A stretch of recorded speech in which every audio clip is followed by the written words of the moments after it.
Today we have a truly multifaceted personality who has traveled along the globe, a surgeon par excellence, innovator, engineer, so to say, which was a very odd combination for a biology student, but I do see your credentials. Worked with a great pedigree, worked in Mayo Clinic, Yonsei University, the mecca of surgical robotics, and then Hopkins. And you worked in the engineering component of Hopkins, traveled all along, and as your last record shows, it may be hallucination, but 550 lectures across, demonstrated surgery all over, and it's really honored to know you for so many years. You were always in our biased list of invitees for all the events we did, maybe at Vegas or Iris or in India. What intrigues me most is that surgeons are basically, I'm a surgeon, so they are versatile people. But many of them don't do as well outside the operating room as they do within the operating room in their skill sets. But you have taken, I remember last time we had discussion when I requested you to go to India, you were leading Yonsei University team for modernization of IT infrastructure. You worked with Revo for robotic surgery, and now I was very pleasantly surprised you looking at high fidelity models. You have been associate dean dealing with egos of the large faculty members. How did you do all that? There's no one recipe for that. And these multiple roles keep changing without any notice to you. You're talking to innovator and suddenly a faculty comes with this problem. How do you manage all this? Yes, I think every surgeon has a similar challenge. First of all, we have to provide services for optimal surgeries for our patients. Along with that, you have to counsel the patient, see outpatient. So that's the primary job. But as the surgeon career develops, I think you can go two ways. You can do it in your own practice in a private setting, or you are affiliated with some institutions. And there's another path you have to choose. You can just work as hard as a surgeon or physician, or some have to have the responsibility to decide some of the issues the surgeons or the physician community faces. So that's called, I think, the hospital management or the administration. Not everyone has to do that. But I don't know why, but I was involved with this administration part very early on in my career. So that's very usual for ordinary surgeons. But as you mentioned, I was trained in the engineering postdoc program at Hopkins. So that really opened up my eyes about the industry and the new innovations. So I think as a surgeon innovator, I was always keen on watching what's ahead, what is on the horizon to make my practice better, our colleagues' practice better. But I think it's a fast-changing world compared to some 30 some years of the laparoscopic surgery, robotic surgery. Now there's numerous energy devices. So I think as a surgeon, we have to keep an inquiring mind. We have to see that our practice can be better the next day, tomorrow. Otherwise, I've seen the surgeons that practice the same old skill set forever. So I think it's exciting to be living in this exciting technology changing world. The surgeons, I think there's two major breeds. One is very conservative. You stay on what your teachers taught you in the surgical theaters. But some are very innovative. You like to try every new stuff. So probably I'm the second kind. So I think you should have an inquiring mind if you like to improve. My Korean teacher, Dr. Yang, always said, Ra, if your procedure is same as yesterday, you're not a good surgeon. And I think it's probably the word that I keep in my heart every day. See, I am a very critical of surgeons, including me, because we so much used to what we used to do, comfort zone. And any change you resist. That's why I made a Cox postulate for surgeons, counterpart of that. Number one, any technique you change, you should have a reason to change.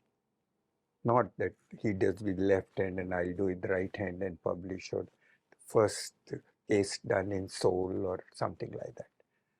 Second criteria is it should have a sound physiological basis.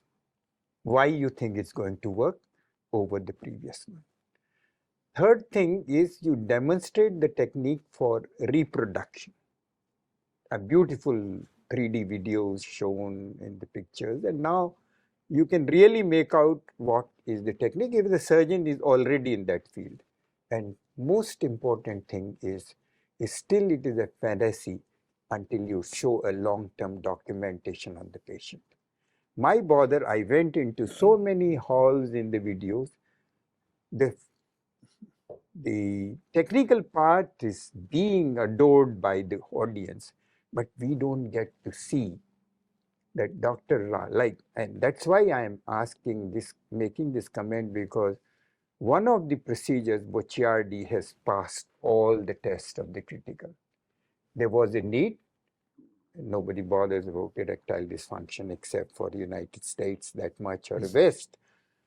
Incontinence is miserable. It is a family outcast of a person. So there was a reason to change the procedure. It stands to physiological reason, which Tiwari says hammock or whatever it is. You are not disturbing the normal anatomy where perhaps the continence mechanism lies. Third thing is technical component, that you show that how it is to be done, and it's not difficult. It's something that reminds me of we used to do perineal prostatectomy through Young's retractor, and only surgeon could see what he is doing, and outcome we'll see as residents when the patient is incontinent or there is a levator ani injury. So I think the point I want to say is that surgeons should be critical of themselves and talk in a low hush tone till they really show a documentation. You never see the results from these big centers. So I think, what do you think is the message for young surgeons? Because innovation is exciting. You see something and you like to do something, and probably you would be able to do something. But that is only keeping your excitement alive, not looking things in totality. I totally agree. I think I told you about two different surgeons, the private and the academic or more scientific ones. I'm not saying the private surgeons are not scientific. However, you should verify yourself. All surgeons say, my surgery is great. I never have complications. But at the end of the day, the community, especially the patients, find out who are the best and who has the best results. So I think I've seen Dr. Walsh, my prostate surgeon teacher. He used to call the patients at his office all the time. I remember he's calling, "Hey, Mr. Smith, I'm Dr. Walsh calling. You're continent, right?" And then he said, "Yes." I know. So I met your yeah, co-resident who is in California, yeah, Manans Lee or somebody, yeah. in California. We had dinner with him, and he told the same thing. The follow-up we will do and call, "Are you doing well?" Yeah. And then Yes, follow-up sir. is good. Yeah, you're continent. And then I see a lot of dilations at the outpatient Yes, because of yes. the strictures of open surgery. But I think the modern days, the laparoscopic and robotic surgery really changed that because of the videos, because of the result. Without the results, you see the video. Why the robot surgery was popular, especially in urology? I go to, like yourself, very multi-specialty conferences. Share a comment from Dr. Menon in 2009 where one of the international conferences. He suggested that robotics will be more popular. Da Vinci will be replaced by its sons and daughters. Cost will, sorry, cost will decrease and younger generation will be more comfortable. I think he was correct. The sons and daughters are being developed in Korea and many parts of the world. I think we need some time for actual validation and clinical validation. But I think it all comes down to this, laparoscopic surgery, robotic surgery, how you call it. If you look at from 10 years now, I think we are discussing, we'll probably see much, much more newer systems. So this is a picture. I thank Dr. Menon and Vattikuti Institute. I had a big problem in 2005 when we first bought the robotic system. I was so struggling, so I traveled to Hong Kong and asked for advice. And Dr. Menon was kind enough to teach me how to do this procedure with the laptop computer. It started from general surgery, nipple fundoplication, and the heart procedures. The general surgery is more conservative. I think in India, Korea, United States is the same. When you see a new procedure, usually your chairman says, that's not safe. Or do you have a 5-year follow-up? Do you have what is your 5-year survival rate? But the more adventurous specialties like ENTs or the urologists are different. So you see something nice and, I'd like to try that. But there's a subtle difference between urologists and then the ENT surgeons, where ENT surgeons say, yeah, you think it's great? Yeah, that's good. And then they talk and they do a limited, sharing of their knowledge. But us urologists all over the world, we ask for something more. So let's say my friend says, Ra, I like your procedure. Can I have your video? Yeah, you can have video, but you should come to my, place. And one more thing, you should, drink with me. You should play with me. So there's a social component that urology enjoys. Absolutely. All in the world. So I think I totally agree. You should verify your results, because if you don't do that, it will backfire you, because the patients don't go anywhere else. Why I say that even if you don't publish, because if you publish outcome papers, editors would force you to do that. If you don't publish, it's a very simple fact. You do a complex procedure. More than the family, you are anxious about knowing how the patient is doing next day, because the family wouldn't know what are the possibilities where things can go wrong. So I think, but why people don't have a curiosity? I'll tell you, one of the earliest incontinence surgeons, Barry's prosthesis. If you see that hard prosthesis used to put in the perineum, that was the first Barry's prosthesis. So we invited John Barry for a urology meeting, not this, the one who designed from UCLA or somewhere, and in India, in a meeting in 70. The first meeting I ever attended.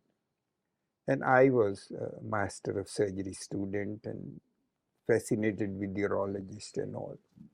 So it was a very funny sight that Barry was presenting the lecture. We were all sitting in the audience, and Barry was telling that how many patients he had done, and he's very satisfied with. And suddenly, we could see that he's not comfortable. And so it was very obvious that something changed his mood. And we looked at the door, there was a guy standing outside with a bag. And I had known as organizer that there is a patient operated by him will come to see him. So I could connect it. So what I'm trying to say is that your outcome, what patients suffer, is different. My total thing is, see, because the patient never came and told that remove the prostate or do it posteriorly or do it through your usual route. Patient comes with a problem. He says that I have a problem. You sort it out. You give complex names to these things. Patient come with tremors. You say you have thyrotoxicosis. So I think the onus of most of the patient well-being lies on surgeon. rather than the patient. And we have one universal thing to explain all our disastrous outcomes. Oh, this case was different. It was very complex. But still you are answerable to the fact who would judge whether it was worth doing a surgery or not, or at least knowing about it. Now, I think I have so many things to talk, but I think one point I would not get opportunity to discuss with any of the person I'm interviewing, because you sit at an interaction of intersection of surgeon, innovator, information technology, robotics, and now AI, right? All those areas you are competent to talk, because you are not talking of borrowed knowledge. Your lecture made it clear that you are in it. Otherwise, I was talking to Andrew Hung yesterday, day before, and I was telling Andrew what bothers me is there are 500 people sitting there, and in any AI lecture, you can see the blank faces. Very few of them understand what they are talking. And they don't know AI, but they know how to question intelligently. You can make out. So my bother is, how do you bring the rest of the people with it?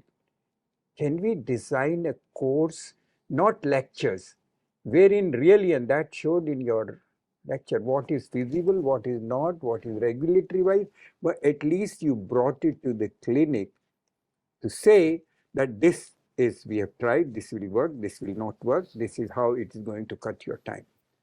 Backtracking one thing about the AI in surgery or AI in radiology, AI in pathology, you are trying to do your job better using technology, let's say a GPS guidance or the automatic reading of your pathology or radiology scans.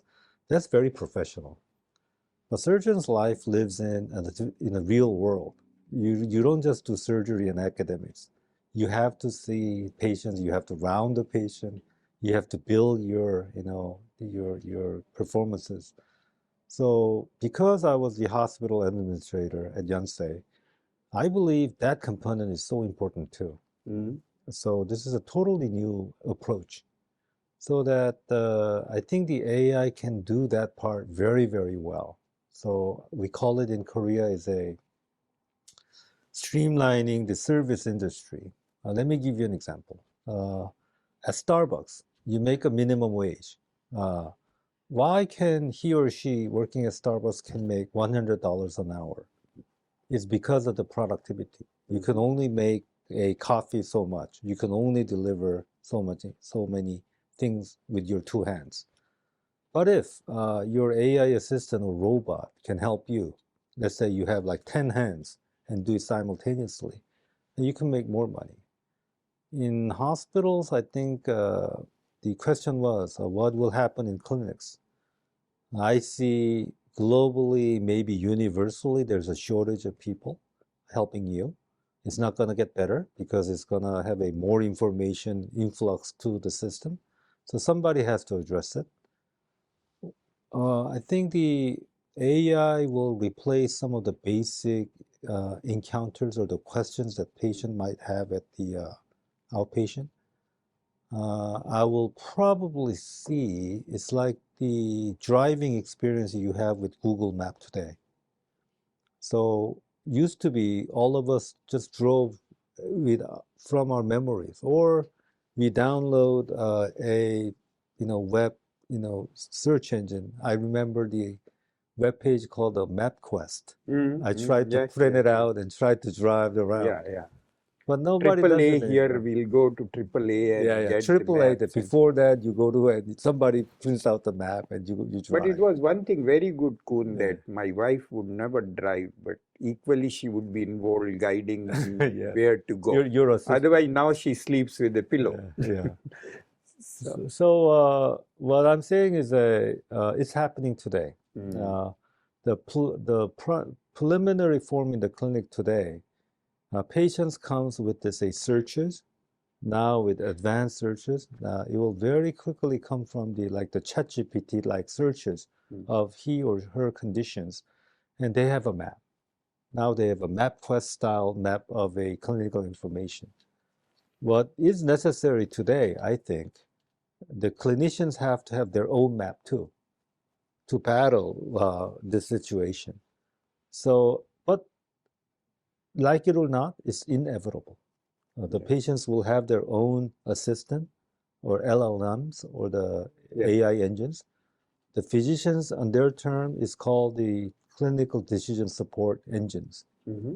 What I'm very interested is it has to be in a form at the EHR because the surgeons cannot only digest very little bit of information during patient encounters. I've seen fancy apps, fancy web pages. You bring sort of a big document. You just don't have to have you cannot digest that kind of information. Probably our engine probably have a monitor that says blinking. Ra needs registry-sparing surgery, or this patient, from their notion, he's not inclined to discuss more about surgery. He like to probably wants to find out more about radiation therapy. So those kind of subtle assistant type of engines will be with us in the clinical setting at the earliest of within 5 years. The only thing limiting that is the cost issue. The nuances today here in the United States, these engines are hugely expensive engines. So can you cut that cost down? I think that will be a big issue. Yeah. One more area fascinates me, and I'm very hopeful of that area, is the training and teaching of surgery. Wherever there is a learning curve, you say learning curve of 10 patients, what you are not saying is 9 patients suffered substandard surgery. I am hoping of impossible. With the simulations, we can do away with learning curve. Sure. It's a radical statement, but what is your anticipation? Surgical training and simulation is to make surgeons better outcome at the end of the day. Then how do you define a good surgeon? Before, it was a licensure, credentialing. Okay, this person has 7 years of training. Or this patient had a training at All India Institute or Johns Hopkins or Yonsei, Seoul National. You just credential things. Second, or Vattikuti urology. Vattikuti, obviously, like myself. No, yeah. And then the second parameters, it was very loose parameters, such as operative times, length of stay, estimated blood loss. Very general. It doesn't speak very much about the surgery. Sure. I think the Intuitive Surgical should be $130 billion company or higher. I told this to Gary Guthart, founder, the CEO of the Intuitive. I think you should make more money because you really saved a lot of sufferings of the patients going through the surgery. I think you've done a more important thing than Steve Jobs making iPhones. I totally concur with your comments because I started my practice in South Korea where prostate cancer was not prevalent. I tried to learn prostate surgery, Dr. Walsh's OR, but frankly, I could oversee over his shoulders. That's about it. He was very nice explaining to me, but it was all bloody. It was very, very bad. But the shocking thing happened around the turn of the century. Laparoscopic surgery came to urology now. So now we have these videos you can learn. Yeah. And then the robotic surgery like Vattikutis have really democratized the surgical field. So you can learn from the videos. So I think you really make this field very flat now. So guys practicing like in Korea can go to India, other countries showing my technique. I think it would have been impossible if there was no technique. So going back to the teaching, I think the most costly way is a flight simulators. You make the pilots train very intensively to sit on the flight simulators and then fly the jets. Surgeons can do that, but I think it's too costly. to, let's say, have 1 million surgeons to that procedure every single patient every single day is too costly. So you have to come in between. I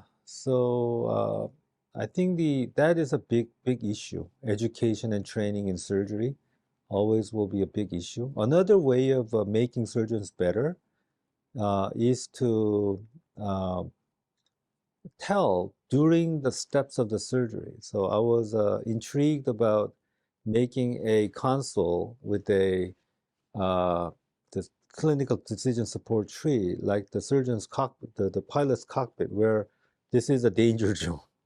And if you Yeah, want to see critical steps yeah, of the surgery, yeah, Dr. Menon's procedure, consequential yeah, steps. so if you could refer to that and you see like these short forms, like TikToks, you see 15 seconds of this same video and you carry on.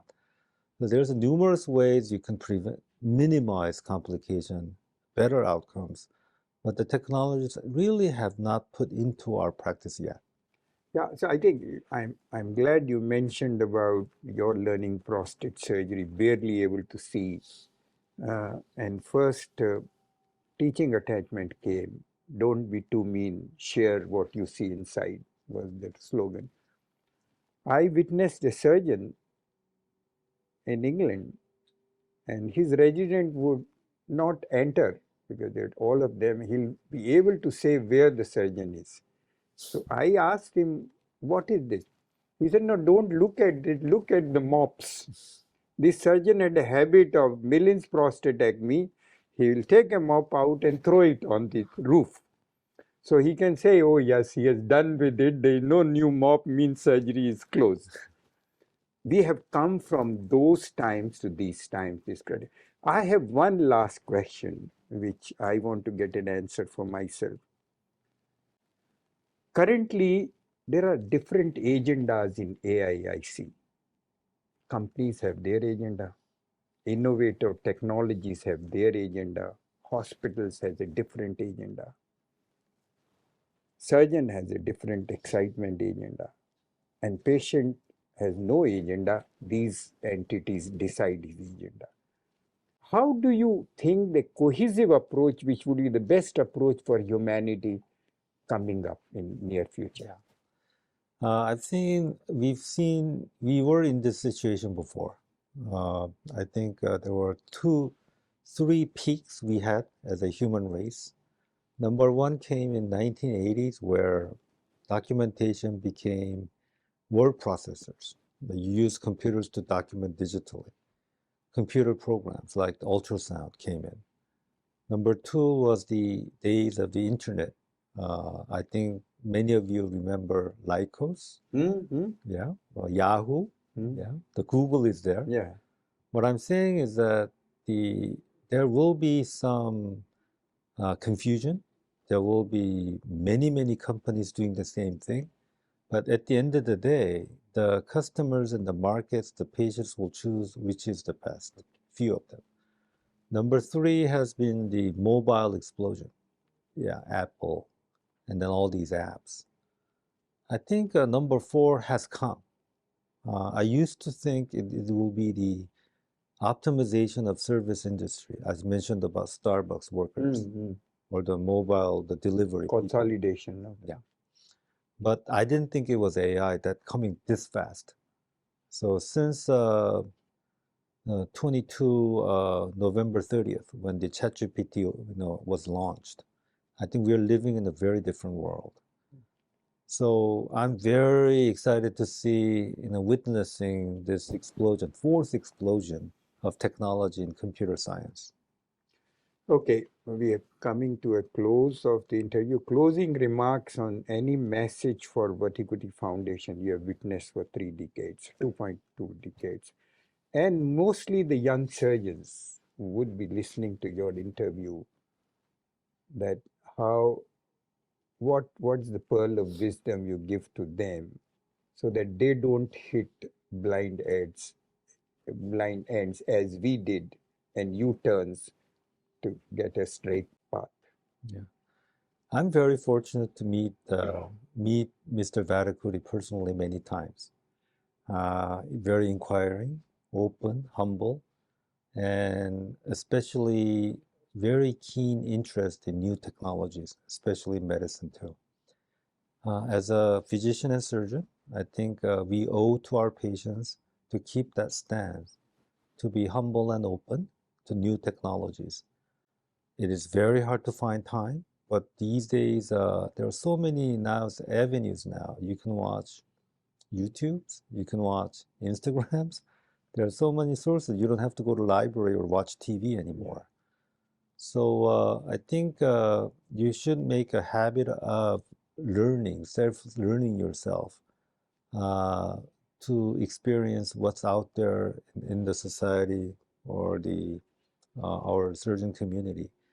So just my one message is keep an open eye and think that everything that we do today can be done better. If you could just keep that in at our heart and look for the messages, then you'll find your Porchardi technique. You'll find your Menon technique. You'll find Mr. Vattikuti. So I'm very optimistic. Thank you so much. Thank you very much. It was such a pleasure to have this conversation with you.